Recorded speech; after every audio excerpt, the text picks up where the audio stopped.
Hi hello എല്ലാവർക്കും നമ്മുടെ പുതിയൊരു വീഡിയോയിലേക്ക് സ്വാഗതം. അപ്പോൾ നമ്മുടെ ഇന്നത്തെ വീഡിയോയിൽ പാൻറ്റിൽ എങ്ങനെ നമുക്ക് പോക്കറ്റ് അറ്റാച്ച് ചെയ്യാന്നുള്ളത് കാണാം. നമ്മൾ കാണാൻ പോകുന്ന മെത്തേഡ് നമുക്ക് ഏത് പാൻറ്റിലോ അല്ലെങ്കിൽ കുർത്തിയിലാണെങ്കിലും നമുക്ക് യൂസ് ചെയ്യാവുന്നതാണ്. അപ്പോൾ ഇതിലെന്തെങ്കിലും പ്രത്യേകത വേണമല്ലോ. അപ്പോൾ നമുക്കറിയാം റെഡിമെയ്ഡ്സിലൊക്കെ കിട്ടുന്ന ഡ്രസ്സുകളുടെ പോക്കറ്റ്സിലൊന്നും പുറമേ തയ്യൽ കാണാനേ പറ്റില്ല. അതായത് തയ്യൽ തുമ്പുണ്ടല്ലോ, അത് നമുക്ക് പുറമേക്ക് കാണാൻ പറ്റില്ല. ആ തയ്യൽ തുമ്പും പോക്കറ്റിൻ്റെ ഉള്ളിലായിരിക്കും ഉണ്ടാവുക. അപ്പം പുറമേ നോക്കിയാലും ഭംഗിയായിരിക്കും, ഉള്ളിൽ നിന്ന് നോക്കിയാലും ഭംഗിയായിരിക്കും. അപ്പോൾ നമ്മൾ ഇന്ന് അതുപോലെ ഒന്നാണ് ചെയ്തെടുക്കാൻ വേണ്ടി പോകുന്നത്. പോക്കറ്റിൻ്റെ കട്ടിങ് പൊതുവെ എളുപ്പമാണ്, പക്ഷെ അതിൻ്റെ സ്റ്റിച്ചിങ് ആണ് നമ്മൾ നല്ലോണം ശ്രദ്ധിക്കേണ്ടത്. അപ്പോൾ ഏറ്റവും ആദ്യം തന്നെ നമുക്ക് ആവശ്യമായിട്ടുള്ള ക്ലോത്ത് എടുത്ത് വെച്ചേക്കുക. ഞാനിവിടെ പാൻറ്റ് കട്ട് ചെയ്തിട്ട് ബാക്കി വന്ന മെറ്റീരിയലാണ് എടുത്ത് വെച്ചിട്ടുള്ളത്. 2 ലെയറായിട്ടാണ് ഞാനതിവിടെ ഇട്ടിട്ടുള്ളത്. ഏറ്റവും ആദ്യം തന്നെ നമ്മൾ മുകളിലായിട്ട് 1/2 ഇഞ്ച് മാർക്ക് ചെയ്തിട്ട് അതൊരു സ്ട്രെയിറ്റ് ലൈനായിട്ട് മാർക്ക് ചെയ്തെടുക്കണം.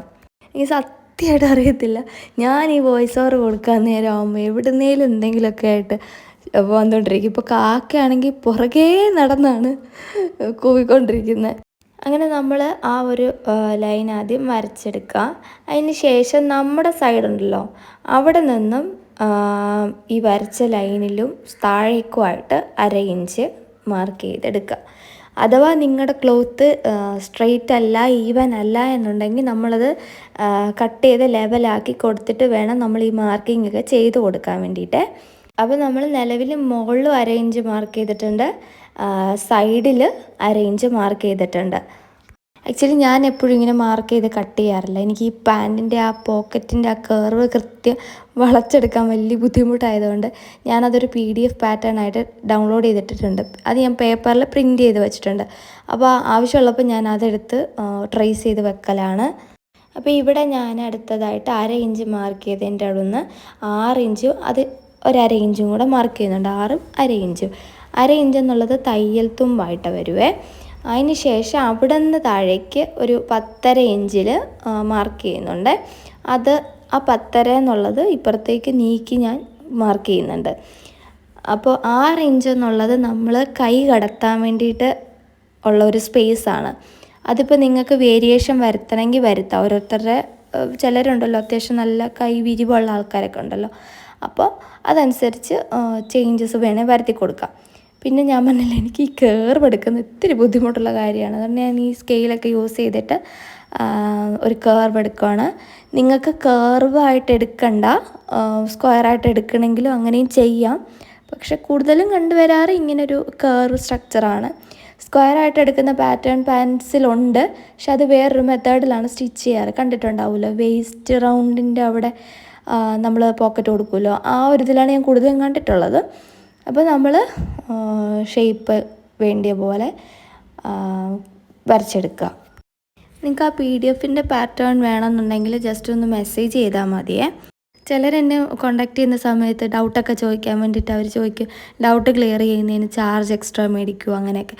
ആക്ച്വലി ഞാൻ പറഞ്ഞു തരുന്ന ഒരു കാര്യത്തിൽ നിന്ന് നിങ്ങൾക്ക് ഡൗട്ട് ചോദിക്കുമ്പോഴത്തേന് അതിന് ഞാൻ എന്തിനാണ് ചാർജൊക്കെ മേടിക്കുന്നത്? ഞാനങ്ങനെ മേടിക്കാറൊന്നുമില്ല കേട്ടോ.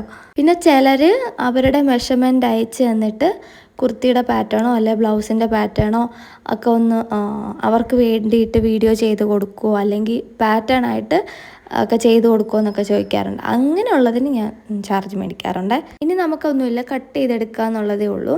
അപ്പോൾ ഞാനിവിടെ ഒന്ന് മെൻഷൻ ചെയ്ത് കാണിക്കുക സ്റ്റിച്ച് എവിടെ കൂടെയാണ് വരിക എന്നുള്ളത്. നമ്മൾ ഈ കാണുന്നില്ലേ ബ്ലൂ ലൈൻ, ഇവിടെയാണ് നമ്മൾ സ്റ്റിച്ച് വരാൻ പോകുന്നത്. നമ്മൾ ആ വരച്ച കർവിൽ കൂടെ കട്ട് ചെയ്ത് മാറ്റുക എന്നുള്ളതേ ഉള്ളൂ.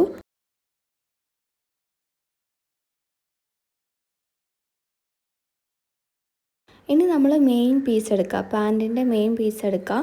എന്നിട്ട് എവിടെ തൊട്ടാണോ നമുക്ക് പോക്കറ്റ് സ്റ്റാർട്ട് ചെയ്യേണ്ടതെന്നുള്ളത് മാർക്ക് ചെയ്തെടുത്തേക്കുക. ഞാനിവിടെ ഒരു 3 ഇഞ്ച് മാർക്ക് ചെയ്തിട്ടുണ്ട്. അപ്പോൾ ആക്ച്വലി വേസ്റ്റിലൊരു ബാൻഡ് അറ്റാച്ച് ചെയ്ത് കൊടുക്കുന്നുണ്ട്, ഇലാസ്റ്റിക് ബാൻഡ്. അപ്പോൾ അതുകൂടെ ആയിക്കഴിയുമ്പോഴത്തേനും വേസ്റ്റ് റൗണ്ടിൽ നിന്ന് താഴേക്ക് ഒരു 4 ഇഞ്ച് താഴെ വരും. ഇനി നമ്മൾ ചെയ്യേണ്ടത് ആ മെയിൻ ക്ലോത്ത് ഉണ്ടല്ലോ, മെയിൻ ക്ലോത്തിൻ്റെ നല്ല വശം എടുക്കുക. അതിൻ്റെ മുകളിലേക്ക് പോക്കറ്റിൻ്റെ നല്ല വശം അതും ഇതേപോലെ വെച്ച് കൊടുക്കുക. ഒന്ന് രണ്ട് പേര് എന്നോട് ചോദിച്ചിട്ടുണ്ടായിരുന്നു പാൻറ്റിൽ ഓവർലോക്ക് നമ്മൾ സ്റ്റിച്ച് ചെയ്യുന്നതിന് മുന്നേ ചെയ്യുന്നതാണോ നല്ലതെന്നുള്ളത്. അപ്പോൾ പേഴ്സണലി പറയുകയാണെങ്കിൽ എനിക്ക് പാൻറ്റ് സ്റ്റിച്ച് ചെയ്യുന്നതിനേക്കാളും മുന്നേ ഓവർലോക്ക് ചെയ്യുന്നതാണ് കേട്ടോ ഇഷ്ടം. അതാകുമ്പോൾ എല്ലാം കഴിയുമ്പോൾ നമുക്ക് ഫിനിഷിങ് വർക്കാണെങ്കിലും പ്രസ്സിങ് ഒക്കെ ആണെങ്കിലും നമുക്ക് നല്ല ഈസി ആയിട്ട് എനിക്ക് തോന്നിയിട്ടുണ്ട്. അപ്പോൾ എന്തായാലും നമ്മളിപ്പോൾ ഒരു പീസ് ക്ലോത്തേ എടുത്തിട്ടുള്ളൂ, അതായത് പാൻറ്റിൻ്റെ ഒരു പീസും പോക്കറ്റിൻ്റെ ഒരു പീസുമാണ് എടുത്തിട്ടുള്ളത്. അതെന്നിട്ട് ഞാൻ പറഞ്ഞു തന്നില്ലേ ആ ഷേപ്പിൽ ആ ഒരു സ്ക്വയർ കൈൻഡ് ഓഫ് എൽ പോലത്തെ ആ ഷേപ്പിൽ മാത്രം തയ്ച്ചെടുക്കുക. ആ തുമ്പെ കൊണ്ട് തയ്ക്കരുത്. നമ്മൾ കൊടുത്തിരിക്കുന്ന സീം അലവൻസ് മെയിൻറ്റെയിൻ ചെയ്തിട്ട് വേണം നമ്മളത് തയ്ച്ചു കൊടുക്കാൻ വേണ്ടിയിട്ട്. അപ്പം ഇങ്ങനെ മൂലയൊക്കെ എത്തുമ്പോൾ സൂചി കുത്തി നിർത്തി തിരിച്ചെടുക്കുക കേട്ടോ. ലോക്ക് ചെയ്ത് തന്നെ സ്റ്റാർട്ട് ചെയ്യുക, ലോക്ക് ചെയ്ത് തന്നെ അവസാനിപ്പിക്കുക. ഇനി നമ്മൾ ചെയ്യേണ്ടത് ആ സ്ക്വയർ പോലെ ആ കോർണർ ഉണ്ടല്ലോ നമ്മൾ തയ്ച്ചെടുത്തതിൻ്റെ അവിടെ ഇങ്ങനെ ത്രെഡ് കട്ടറോ കത്രികയോ വെച്ചിട്ട് കറക്റ്റ് ആ മൂല ചേർത്ത് കട്ട് ചെയ്ത് കൊടുക്കണം. എഡ്ജ് വരെ നൂലിൻ്റെ തൊട്ടടുത്ത് വരെ കട്ടിങ് വന്ന് നിൽക്കണം. എന്നാൽ മാത്രമേ നമ്മൾ ഇത് തിരിക്കുന്ന സമയത്ത് നല്ല ഷാർപ്പ് എഡ്ജ് നമുക്ക് കിട്ടുള്ളൂ. ഇനി നമ്മൾ ചെയ്യേണ്ടത് ഇതിനെ തിരിച്ചെടുക്കുക, ഫ്ലിപ്പ് ചെയ്തെടുക്കുക. അതായത് പോക്കറ്റ് ഉള്ളിലേക്ക് ആക്കുന്ന പോലെ വെച്ച് കൊടുക്കുക. എന്നിട്ട് നന്നായിട്ട് ആ മൂല കൃത്യം പിടിച്ച് വെച്ചിട്ട് നമ്മൾ പ്രസ് ചെയ്തെടുക്കണം കേട്ടോ. അപ്പം നമ്മൾ പ്രസ് ചെയ്യണമെന്ന് പറയുന്നിടത്തെല്ലാം നിങ്ങൾ പ്രസ് ചെയ്യാൻ ശ്രമിക്കണം, കാരണം അതാണ് നമുക്ക് ആ ഫിനിഷിംഗ് ഒക്കെ തരുന്ന സംഭവം. അപ്പോൾ ഞാനിവിടെ ഒരു സൈഡ് പ്രസ് ചെയ്തെടുത്തിട്ടുണ്ട്.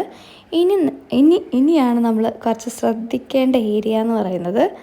അതായത് ഞാൻ പറഞ്ഞില്ലേ, നമ്മളിപ്പോൾ തയ്ക്കാൻ പോകുന്നതെന്ന് പറഞ്ഞാൽ ഈ കാണുന്ന തയ്യൽ തുമ്പ് ഉള്ളിലേക്കായി പോകുന്ന രീതിക്കാണ് നമ്മൾ തയ്ക്കാൻ പോകുന്നത്.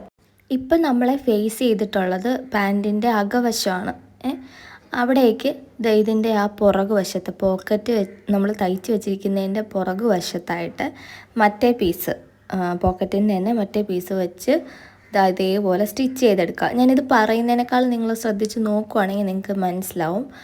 അപ്പം 1/2 ഇഞ്ച് ഒരു സ്പേസ് വിട്ടിട്ടാണല്ലോ നമ്മൾ മറ്റേ പോക്കറ്റിൻ്റെ ഒരു പീസ് പാൻറ്റിൻ്റെ ആ പീസുമായിട്ട് അറ്റാച്ച് ചെയ്തിരിക്കുന്നത്. അപ്പോൾ 1/2 ഇഞ്ച് സ്പേസ് ഇപ്പോൾ അവിടെ ഉണ്ടല്ലോ. ആ 1/2 ഇഞ്ചും പോയിട്ട് മറ്റേ ജോയിൻ ചെയ്യാനുള്ള പോക്കറ്റ് പീസിൻ്റെയും 1/2 ഇഞ്ചുമായിട്ട് വേണം നമ്മൾ റൗണ്ടായിട്ട് കേർവ് അനുസരിച്ച് സ്റ്റിച്ച് ചെയ്തെടുക്കാൻ വേണ്ടിയിട്ട്. എനിക്കൊന്ന് പോക്കറ്റ് സ്റ്റിച്ചിങ്ങിൽ ഈ ഒരു മെത്തേഡ് ഉണ്ടല്ലോ, അതായത് ഇൻവിസിബിളായിട്ട് സീം കൊടുക്കുന്നത്, തയ്യത്തുമ്പോൾ പുറമേ കാണാത്ത പോലെ ചെയ്യുന്നത്, അതാണെന്ന് തോന്നുന്നു കുറച്ച് ടഫായിട്ടുള്ള സംഭവങ്ങൾ. അതേ സമയത്ത് നോർമലായിട്ടുള്ള പോക്കറ്റൊക്കെ നമുക്ക് അത്യാവശ്യം എളുപ്പത്തിൽ തന്നെ ചെയ്തെടുക്കാവുന്നതേ ഉള്ളൂ. ഞാനിത് പറഞ്ഞു തന്നെ എന്താണെന്ന് വെച്ചാൽ അറിഞ്ഞിരിക്കണമല്ലോ, ഇതും അറിഞ്ഞിരിക്കണമല്ലോ. ചിലർ ഭയങ്കര സ്പെസിഫിക് ആയിരിക്കും, ചില ആൾക്കാർ നല്ല സ്പെസിഫിക് ആയിരിക്കും. ഇങ്ങനെയുള്ള കാര്യത്തിലൊക്കെ ചെറിയ ചെറിയ ഡീറ്റെയിൽസും ആൾക്കാർ ശ്രദ്ധിക്കുന്നവരുണ്ടാവും. ഇനി നമ്മൾ ആ തയ്യൽ തുമ്പ് ഉള്ളിലേക്കാക്കി തിരിച്ചിട്ട് കൊടുക്കണേ. എന്നിട്ട് നമ്മൾ ആ കേഴ്സൊക്കെ നല്ലോണം പിടിച്ചെടുത്തിട്ട് ഒന്ന് പ്രസ് ചെയ്തെടുക്കുക കേട്ടോ. അങ്ങനെ ഞാനിവിടെ അത് പ്രസ് ചെയ്തെടുത്തിട്ടുണ്ട്. ഇനി നമ്മൾ പാൻറ്റിൻ്റെ മറ്റേ വശം എടുക്കുക, പോക്കറ്റ് ജോയിൻ ചെയ്യേണ്ട അടുത്ത വശം എടുക്കുക. എന്നിട്ട് അതിൻ്റെ നല്ല വശം നമ്മളെ ഫേസ് ചെയ്യുന്ന പോലെ മുകളിലാക്കി വെക്കുക.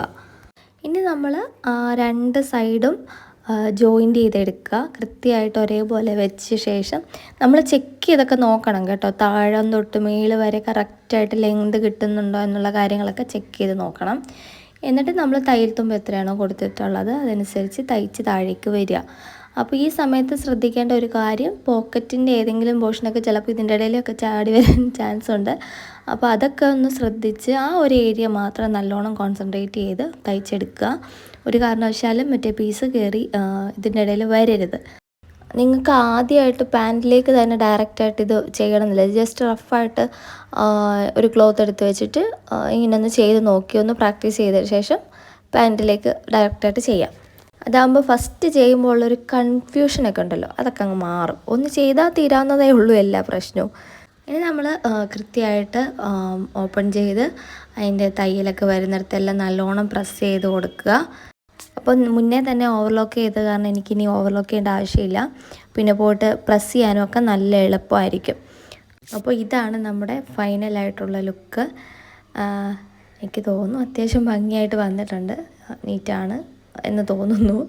നിങ്ങൾക്ക് എന്താണ് തോന്നുന്നുള്ളത് നിങ്ങൾ പറയുക. എനിക്കറിയാം കുറച്ച് പേർക്കെങ്കിലും ഇത് ഇച്ചിരി ടഫാണെന്ന് തോന്നുന്നുണ്ടാവാം. ടഫാണ് താനും. നമുക്ക് ഇനി മുന്നോട്ടുള്ള വീഡിയോസിൽ എളുപ്പമുള്ള എല്ലാ വേർഷൻസും കാണാം. അപ്പോൾ അടുത്തൊരു വീഡിയോ ആയിട്ട് വേഗം വരാം. അതുവരേക്കും ടാറ്റാ.